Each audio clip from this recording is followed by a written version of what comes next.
Hola estudiosos, hoy vamos a hablar de los líquidos y sus propiedades. Los líquidos tienen ciertas propiedades macroscópicas que todos conocemos, que quiere decir que son fáciles de comprobar, como por ejemplo que su volumen es constante a pesar de que lo podemos dividir en distintos volúmenes, en distintos recipientes, ¿sí? Si tengo 1 litro o tengo 5 litros, no importa de dónde parta, y lo divido en distintos recipientes y luego lo vuelvo a juntar, tengo el mismo volumen. Por supuesto que hay detalles, si se escurrió un poquito, si quedó algunas gotas pegadas en un recipiente y en otro, puede haber como que es difícil de comprobar exactamente todo, que se sumó de nuevo todo el volumen, pero realmente si lo hacemos con el cuidado que hay que tener para que no quede líquido en los distintos recipientes, cuando lo separamos y lo volvemos a juntar, entonces obtenemos el mismo volumen. No es así con la forma va a adoptar la que el recipiente tenga. Eso es macroscópicamente. A nivel de las partículas, ¿sí? Se interpreta al líquido como una unión. Miren, esto va a ser el recipiente. Vamos a comprender, para que sea rápido y no para tanto tiempo el dibujo, que el recipiente también está formado por partículas, ¿sí? Si las quiero representar, las puedo representar. Pero en realidad nos interesa ver el modelo, cómo se representa un líquido que está en reposo. Se representa con capas de partículas, porque así es como se interpreta, ¿verdad? Que está formado por distintas capas de partículas que tienen fuerzas de atracción una con otra y que justamente de esas fuerzas de atracción va a depender cómo se comportan esas propiedades. También van a tener fuerzas de atracción con las partículas de las paredes del recipiente, ¿sí? Así entre sí y con estas otras partículas. La primera propiedad que vamos a ver es la presión de vapor. La presión de vapor se define como la presión que ejercen las partículas de líquido sobre la superficie de ese líquido a cierta temperatura. Entonces, hay algunos conceptos para visualizar. Por ejemplo, las partículas en el líquido, en el sólido y en el gas tienen diferentes grados de libertad en su movimiento. ¿Eso qué significa? En el sólido es donde están más en su punto, que no se pueden mover, en su posición. Lo que sí pasa allí es que hay vibración alrededor de un cierto punto. En el líquido, aparte de vibrar, que eso siempre lo conservan, pueden rotar sobre sí mismas. Que si rota sobre sí misma a veces se ve como una traslación. A ver, si mezclamos dos líquidos, café con leche, por ejemplo, ¿sí? Y lo dejamos y no le hacemos más nada, no lo agitamos, lo dejamos simplemente.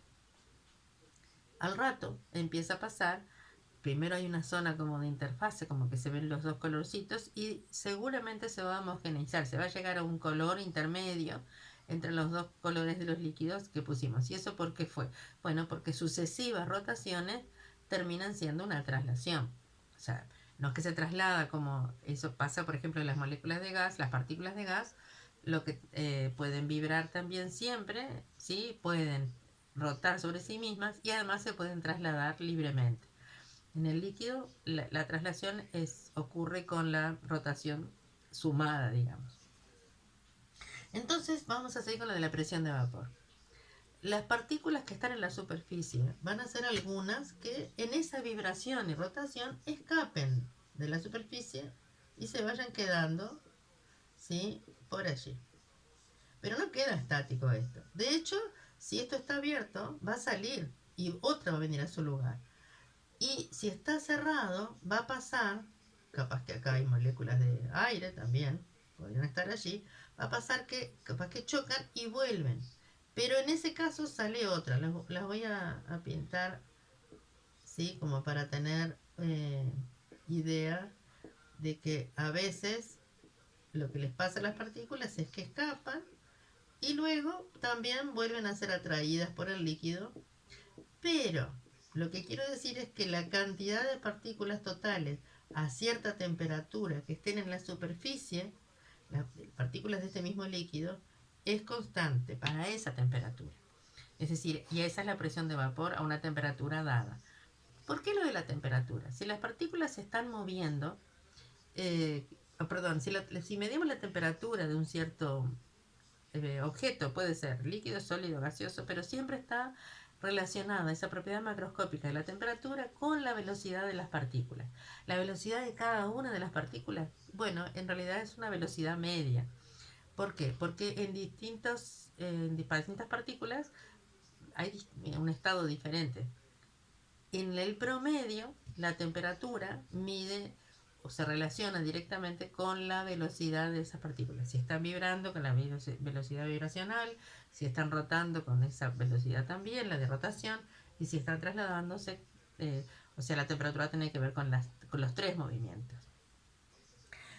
Bueno, pero fíjense que en realidad esto se genera un equilibrio dinámico. ¿Qué quiere decir? Esta partícula a lo mejor no está siempre en el estado, no escapó siempre el estado gaseoso. A veces se le dice vapor, se diferencia vapor de gas cuando se refiere a las que están bien sobre la superficie. Y en un momento puede pasar acá, pero va a pasar otra a su lugar. Entonces, si cada partícula no está siempre en el mismo lugar, pero la cantidad total de partículas que están en fase gaseosa o fase vapor respecto a las que están en el líquido es constante, entonces es una propiedad, se puede medir, ¿sí? De hecho, hay unas gráficas muy interesantes de presión de vapor en función de la temperatura.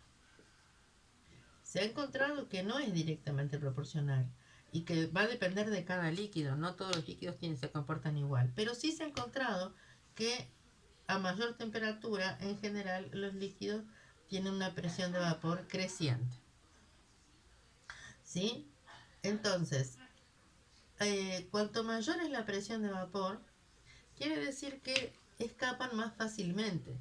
Entonces las fuerzas interpartículas, ¿sí?, que son las mismas que en el estado sólido, o sea, puede ser un enlace, si cada una de estas partículas fuera un ion, por ejemplo, podría ser un ion si estuviera fundido, ¿sí?, un sólido iónico que funde, podría ser, aunque en general nos referimos a líquidos moleculares. ¿Qué quiere decir esto?